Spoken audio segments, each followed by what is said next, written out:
خلينا متفقين ان بنين مش اسهل خصم انت ممكن تقابله في دور 16 افريقيا 2025 في المغرب، بس واحد من اسهل الخصوم اللي انت كنت ممكن تقابلها. اكيد اسهل من بوركينا ولا السنغال ولا الكاميرون ولا كوت ديفوار حتى. وخلينا متفقين برضو ان طريقك اللي ترسم لك دلوقتي في افريقيا دلوقتي هو اسهل طريق واسهل بكتير من الطريق التاني. لما اشوف طريق في المغرب وفي تونس في كميه منتخبات صعبه، فاكيد طريقك سهل قوي. مش سهل قوي بس اسهل بكتير من الطريق التاني. فتعالى ناخد ماتش بماتشه واقول لك دلوقتي مين اللي ممكن نقابله في الفتره الجايه ومين اللي ممكن نقابله من دور 16 ودور الثمانيه ونص النهائي والنهائي. رسميا احنا هنقابل بنين في دور 16. مين بعد كده هنتكلم عن ده كله في الحلقه. ايه امتياز بنين هنتكلم عن ده كله، وايه نقط ضعف بنين هنتكلم عن ده كله، اهم اللعيبه في بنين. بس مش هعمل شيء انا من ده ودي حلقه بنين ومصر افريقيا 2025 في المغرب ومصر في المغرب. يلا بينا نخش في الحلقه. طيب عشان نحط النقط على الحروف هنا، بنين واحد من اسهل الخصوم اللي انت ممكن تقابلها في دور 16 كله. بما انك طلعت اول فانت بتقابل تالت المجموعه، وتالت المجموعه A او D او C، فانت يا معلم والله ده اسهل خصم في الثلاثه. انا كان نفسي في زامبيا بس الحمد لله ربنا ستر وجالي بنين. فتعالى بقى نشوف بنين ايه نقط ضعفها وايه نقط قوتها وعملت ايه قبل كده وعندها مين اشرس واخطر اللعيبه. خلينا متفقين لما دخلت على بنين كده ما لقيتش ولا لاعب معروف. يعني عندهم مثلا الاسترايكر هو اسمه مونيه ده بيلعب في الانيا سبور في تركيا، ما بيلعبش اساسي حتى في الفريق. لا وعندهم وينج محترم اسمه دوسو، ده بيلعب في فرنسا درجه ثالثه. لكن تتخيل ان النجم عندهم او اللاعب اللي ورا رابحه اللي بتنزل من على الدكه بيلعب في الدوري الفرنسي درجه ثالثه. عندهم خط نص محترم اسمه داليما بيلعب في اذربيجان او في منتخب ملوش اي لازمه وفرقه ملهاش اي لازمه ودوري ملوش اي لازمه، فيعني ماشي. عندهم لاعب برضه في خط النص اسمه سامودو، ده بيلعب في نادي سموحه في الدوري المصري زميل يعني. طيب يعني ما عندهمش لعيبه معروفه، ما عندهمش محمد صلاح، ما عندهمش تريزيجيه، ما عندهمش مرموش، ما عندهمش ميسي ورونالدو، ما عندهمش لعيبه خطر. كلهم لعيبه متوسطه، كلهم لعيبه قليله، كلهم لعيبه اقل من المتوسط بكتير. فالمنتخب في المتناول، منتخب مش صعب خالص. طيب المنتخب ده كان معاه في المجموعه سنغال كونغو بوتسوانا، ما كسبش غير بوتسوانا اللي هي اقل فرقه في المجموعه. كسب بوتسوانا 1-0، خسر من السنغال 3 في اخر ماتش، وخسر من الكونغو 1-0. طيب في حاجه تانية، هما كانوا قريبين منها قوي، هما قريبين قوي من ان هما يصعدوا كاس عالم بس ما صعدوش. كانوا قريبين قوي ونفس النقط مع نيجيريا اللي في المركز الثاني في مجموعتهم في المؤهله لكاس العالم وما صعدوش فرق اهداف. يعني كنا ممكن دلوقتي نشوفهم مكان نيجيريا في كاس العالم. عندهم مدرب الماني اسمه هولر، بيعتمد على ايه؟ هو على العرضيات، ودي نقطه من نقط القوه اللي هنتكلم عليها قدام. اخر 10 ماتشات لمنتخب بنين كسبوا 4 وتعادلوا 1 وخسروا 5. فانت متخيل هم خسروا 50% من الماتشات اللي لعبوها. طيب هم عندهم ميزتين حلوين وميزتين ممكن يعطلونا جدا ان احنا نستقبل اجوان. اول ميزه هي العرضيات.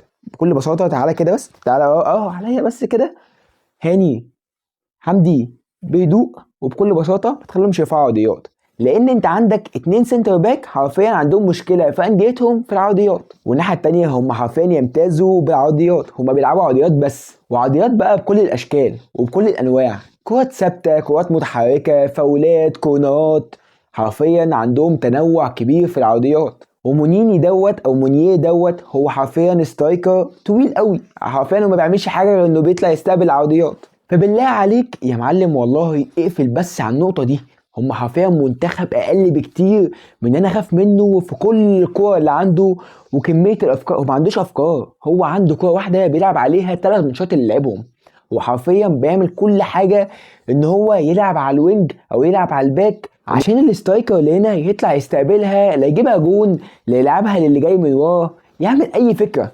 بس هو عنده العرضيات هي 100% من كل طرق اللعب. طيب نسيبنا بقى خالص من نقط القوه اللي عنده، نروح بقى لنقط الضعف. زي ما قلت لك العرضيات في نقط القوه هي برضه نفس العرضيات في نقط الضعف، وهنا جايب لك كذا حاله في كذا ماتش من المجموعات اللي لعبها. فتعال اقول لك دلوقتي ايه المشكله اللي عنده. عرضيات بكل بساطه، يعني بص الكوره دي بكل بساطه لو جينا بصيت لك وقلت لك دلوقتي في يا معلم 3-1، 3 من منتخب بنين، 3 دفاع على سترايكر واحد بس من منتخب الكونغو في اول ماتشات افتتاحيه منتخب بنين في افريقيا. فبكل بساطه هتقول لي والله العظيم سهل قوي، السنتر باك او الباك او اي حد، اي بني ادم عندهم في منتخب بنين طلع بكل بساطه لعيبه بدماغه، اذا كان وجهها لحارس المرمى ولا شتتها. طيب بص في الصوره الثانيه ده ايه اللي حصل؟ بكل بساطه الواد استلم ولف وعدل وراح على الجون انفراد في وسط ثلاثه، بعد ما كان 3-1 بقى الواد انفراد وهو والجون خلاص جون. جون بس هو يعني سترايكر ضيعها بس مش اكتر. طيب يا عمي دي هفوه ودي غلطه عاديه سهله بتحصل من اي حد. تعال نشوف الصوره الثانيه. الصورة التانية بكل بساطة في باك أو في وينج من الكونغو بيرفع عرضية سهلة في وسط 2 سنتر باكات ومفيش جوه المنطقة إلا سترايكر واحد بس. فبكل بساطة هتقولي والله هو أكيد السنتر باك شتتها. هقول لك لا والله يا صاحبي، السترايكر هنا دخل في وسط الاتنين السنتر باكات وقدر ياخد الكورة بس برضه ضيعها. طيب هتيجي تقولي والله دلوقتي دي خطة الافتتاح، دي الخطة أو الرهبة بتاعت الافتتاح. تعال اقول لك دلوقتي ان ماتش السنغال اخر ماتش في المجموعه، اخر ماتش في المجموعه وانت كنت ممكن تصعد وممكن ما تصعدش. فبكل بساطه هنا في كوره بتترفع فاول، كوره ثابته بتترفع وسط 3 سنتر باكات وواحد بس سترايكر، والسترايكر ده اقصى واحد فيهم. فالواد بكل بساطه طلع حطها في الجون وهي على حدود ال 18. نفس الكوره بتتعاد، فاكر غلطه الكونغو اللي دخل خدها من وسط الاثنين السنتر باكات، نفس الغلطه بتتعاد تاني قدام السنغال تاني عشان برضو الاسترايكر يخش ياخدها من وسط الاتنين السنتر باكات، يخش ياخدها التاني عشان يحطها في الجون تاني وتبقى الجون التاني للسنغال. اخر حاله بقى بكل بساطه لو جيت قلت لك دلوقتي الصوره دي فيها ايه المشكله؟ هتقول لي والله فيها مشكله ان الكوره بتتلعب عرضيه، فيا معلم والله في 3 سنتر باكات على سترايكر واحد بس بص هنا في واحد واقف لوحده، في على طول واحد واقف لوحده، على طول واحد مفيش حد معاه، مفيش رقابه معاه، مفيش حد ماسكه. فالكوره بتنزل من دماغ الولد اللي في وسط الثلاثه دول، تنزل من دماغه للواد اللي واقف لوحده. هو ضيعها ما عنديش مشكله، بس يعني انتشار في قمه الغباء، في قمه الوباء، في قمه الهبل والهطل. تعال اقول لك رقم بسيط يعني قبل ما نقفل الحلقه. بكل بساطه والله المنتخب ده او منتخب بنين استقبل 4 اجوان في دور المجموعات. ايه اللي حصل بقى في ال4 اجوان اللي في دور المجموعات دي؟ 3 منهم عرضيات او 3 منهم كور ثابته. اخر مشكله عندهم هي مشكله بناء الهجمه. هم عندهم عقليه كده ان انت لازم تبني الهجمه من تحت، بيطلعوا بالكوره من تحت، وهم بسم الله ما شاء الله عندهم الاثنين سنتر باكات عندهم رجلهم مقطوعه، ما بيعرفوش يطلعوا الكوره من تحت، ما بيعرفوش يلعبوا كوره.